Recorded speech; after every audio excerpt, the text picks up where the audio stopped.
In the NBA, you have to pretend that Bronny's an NBA player, because otherwise you'll upset the king. Bronny, in a terrible draft, I defended as the 55th pick. There's going to be a microscopic eye, even more intensified, on Bronny James because of his dad. Every NBA locker room runs on an unwritten code.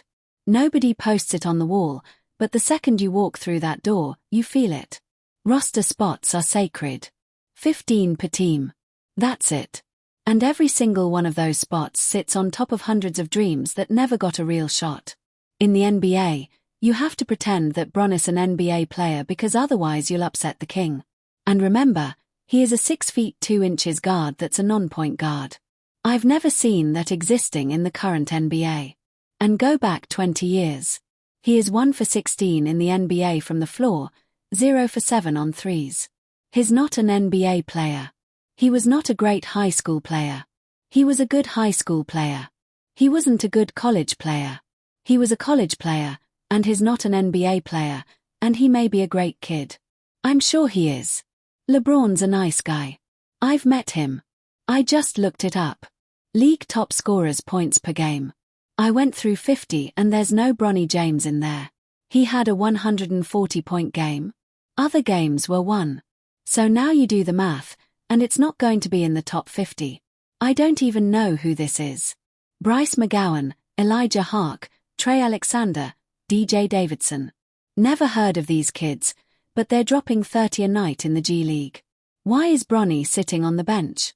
Bronny James is trending again, but this time it is not because of a highlight, a big game, or even some feel-good development storyline. It is because fans started noticing something that felt off. And once people noticed it, the conversation around the Lakers and Bronny got a lot louder very quickly. That is the thing about being attached to one of the biggest names in basketball history. Every minute gets watched, every rotation gets questioned, and every decision gets interpreted like it means something bigger than just one game. And right now, a lot of fans are looking at Bronny James and asking the same uncomfortable question. Why does it feel like the Lakers trust other players more than they trust him? That is where this whole thing starts to get messy. Because on paper, Bronny James looks like he should be part of the conversation. He's in the NBA. He has a guaranteed contract. He wears a Lakers jersey. He is around the team every night. If you just looked at the paperwork and the branding, you would assume this is a normal young guard trying to learn the league. But the reality on the floor has looked a lot more complicated than that. And the more fans have paid attention, the more they have started noticing a pattern that is hard to ignore. Bronny James.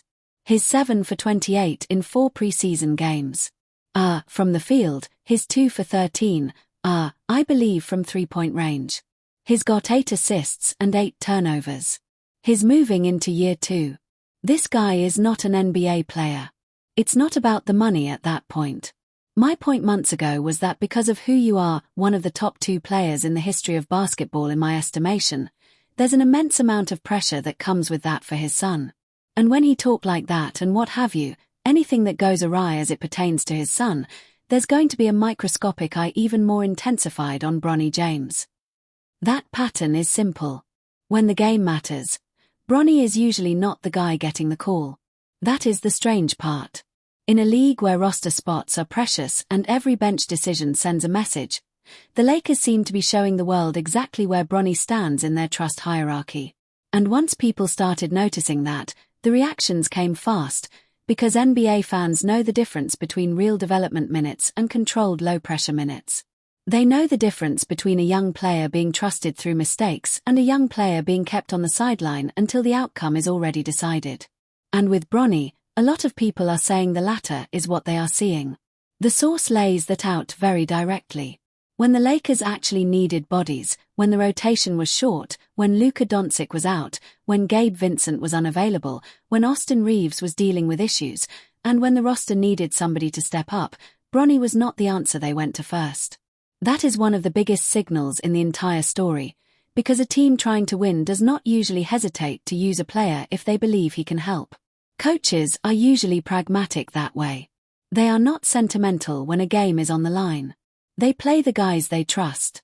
And that's what makes this situation so interesting, because the source says that when the Lakers had a chance to give Bronny a meaningful run against the Phoenix Suns, they went in a different direction. They used other players first. They leaned on Nick Smith Jr. before Bronny got real minutes. That decision said a lot without anybody having to say much at all. Nick Smith Jr. is not some fully established star. He is not a household name. He was already cut by Charlotte before finishing his rookie path. He has questions around him, too. But the Lakers still trusted him before they trusted Bronny in that moment. That is the part fans noticed. It wasn't just that Bronny Saturday. It was when he Saturday. If the game is close, if the pressure is real, if the score matters, and if the team is still searching for a spark, and your young player is still not the one getting the nod, then the message is pretty clear. You are not currently in the rotation that the coaches truly rely on. That doesn't mean the story is over. It doesn't mean he can never become a real contributor, but it does mean that right now, the Lakers are not treating him like someone who can be trusted to help them win important minutes. And in the NBA, trust is everything. That's why this story has gotten so much attention. It's not just about Bronny James. It's about what roster spots mean in a league where there are only 15 of them per team. Those spots are not symbolic. They are not just for branding or family narratives. They are valuable, and every single one of them could belong to somebody who is chasing the same dream and might actually be ready to help a team win right now. That's what makes the criticism sting. People are asking whether Bronny is occupying a space that could have gone to a more ready player. How do you feel about the way Bronny James played? So, it's unfair that there is what I'm going to say. I think it's clear like what the reason why there is cause LeBron, has kind of made sure he's there. He's just not an NBA player. He looks in my mind almost like worse than he was last year. That's a hard conversation, but it's one that the league has all the time. The source also points out that these aren't even high-pressure developmental minutes in most cases. A lot of Bronny's time has come late after the game is already decided, when the pressure is basically gone and both teams are just riding out the clock. Those are not the moments where coaches are really testing whether a young player can hold up under fire. Those are the minutes where players can show energy, effort, and flashes, but not necessarily prove they can handle a real playoff-type situation. And even in those minutes, the critics say he hasn't done enough to force a bigger role. That is the thing that really fuels the frustration. If a player is getting limited chances and then doesn't stand out in those limited chances, the conversation gets worse very quickly, because then people stop saying he just needs more time and start saying if the opportunity was there and he still didn't separate himself, then what exactly are we waiting for? That's the tension surrounding Bronny right now. Fans are not just asking whether he is young. Of course, he is young. They are asking whether the Lakers can afford to keep giving him a spot if he is not yet part of the main competitive plan. And that's where the roster math starts to matter. The Lakers aren't rebuilding in the traditional sense. They are trying to win now. They need depth. They need shooting. They need perimeter defense. They need players who can absorb playoff pressure. That means every single roster spot is supposed to be functional. Every player should be able to fit into the larger competitive structure. But the source argues that Bronny currently looks more like an open question than a dependable piece. And when a team is in win-now mode, open questions can become expensive very quickly.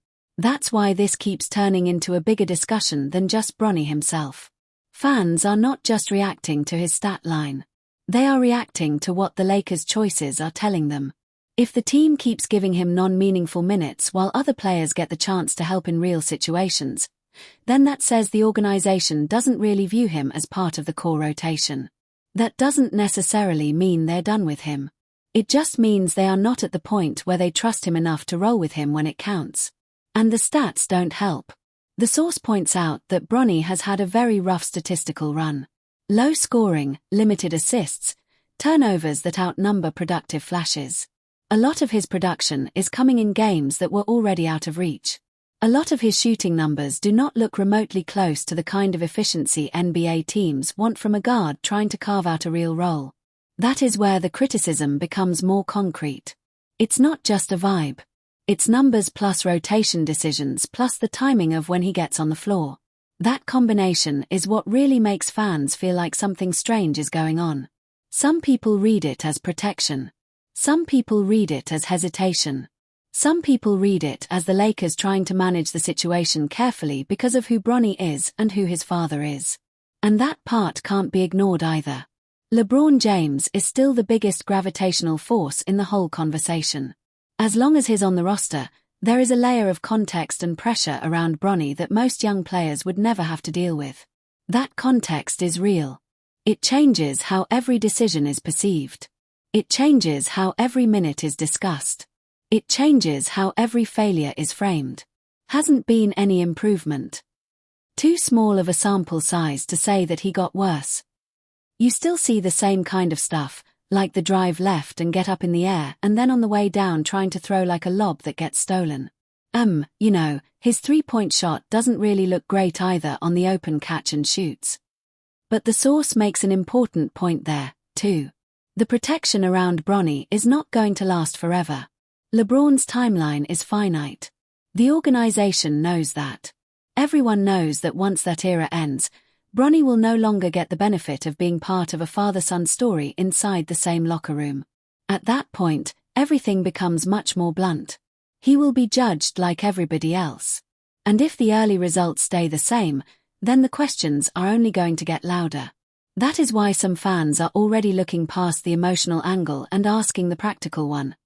Is this roster spot being used in the best way for the Lakers?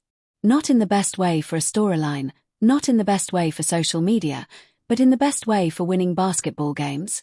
That is the real question. Because when the playoffs come, no one cares about marketing. No one cares about legacy protection. No one cares about how cool the narrative is. Teams need defenders who can stay connected, guards who can hit open shots, wings who can understand their role, and players who can survive the physicality of meaningful basketball. That is why the source emphasizes that Bronny has not yet reached the trust level needed for that kind of responsibility. That is not an insult. It is an evaluation. And in the NBA, evaluations are harsh because the margins are so thin. One spot, one rotation, one decision can separate a playoff team from a second-round exit. Front offices know that. Coaches know that. Players definitely know that. If a guy is not currently helping the rotation, people inside the league notice immediately. Nobody has to announce it. It just becomes obvious. The minutes tell the story. The substitutions tell the story. The late-game choices tell the story. That is where Bronny's situation gets uncomfortable. Because if he were really forcing the issue, the minutes would look different. If he were dominating his opportunities, they would be harder to ignore. If he were giving the Lakers real energy, real defense, and real two-way value, the conversation would be a lot more positive. The source makes that point bluntly. If he had been standing out in those early chances, there would not be this much doubt. The fact that there is doubt is part of the story, and that is what fans are reacting to. They're not just reacting to the stat line. They're reacting to the feeling that the Lakers are treating Bronny like a player they want to keep around for the future, but not a player they fully trust in the present. That's a weird place for any young guard to be. Not good enough to play in meaningful minutes, but still too visible to ignore. Not part of the main plan, but still part of the conversation because of the name on the back of the jersey. That limbo is hard. It's especially hard in a market like Los Angeles, where every detail gets magnified. If Bronny were on a smaller market team, maybe the conversation would be quieter. Maybe people would just call it normal development and move on. But on the Lakers, every roster choice becomes a statement. Every minute gets analyzed. Every benching becomes a storyline. Every late-game decision becomes evidence in an argument about whether he belongs. It's you. You know the attention you automatically are going to bring to him. So to combine that with putting him in that predicament, you're asking us not to cover the sport. That's pushing it. So when I was talking about as a father, I wasn't talking about Bronny. I was like, forget him, he's going to be all right. I believe he's going to be a good NBA player someday. I really believe in Bronny. I think he's got potential. But I was saying to LeBron, you know better because you know what we got to do. Why are you doing that? That's what I meant. That is what the source is really saying beneath all the numbers and the criticism. The Lakers do not appear to trust Bronny James to help them win right now, and until that changes, the pressure is not going away. That doesn't mean he can't develop. It doesn't mean he can't eventually become a real NBA player. It doesn't mean the door is closed forever. A lot of guards need time. A lot of young players need representatives, confidence, and patience before they're ready to be real contributors. That's all true, but development only matters when the staff actually gives you enough trust to develop inside real games. If that trust is missing, then the learning curve gets much harder. And that is why fans are noticing something strange. The story is not just about one bad night or one bad stat line. It's about a repeating pattern. It's about who gets called, when they get called, and what that says about where Bronny stands on the team. That is why the conversation feels so much bigger than it should for a second-year guard trying to earn his place. Because the reality is it is bigger. It's about value. It's about trust. It's about whether a guaranteed roster spot is being used in the best possible way for a team trying to win right now. That's the pressure the Lakers can't escape. And it all keeps circling back to the same basic question. Who helps you win? Right now, the Lakers seem to be answering that question with someone else's name before Bronny. That's the story. That's the strange thing fans noticed. And that's why the heat around him is not going away anytime soon. If you enjoyed this breakdown, make sure to subscribe for more Lakers updates, Bronny James coverage, and NBA commentary just like this. And drop your thoughts in the comments, because this conversation is only getting louder from here.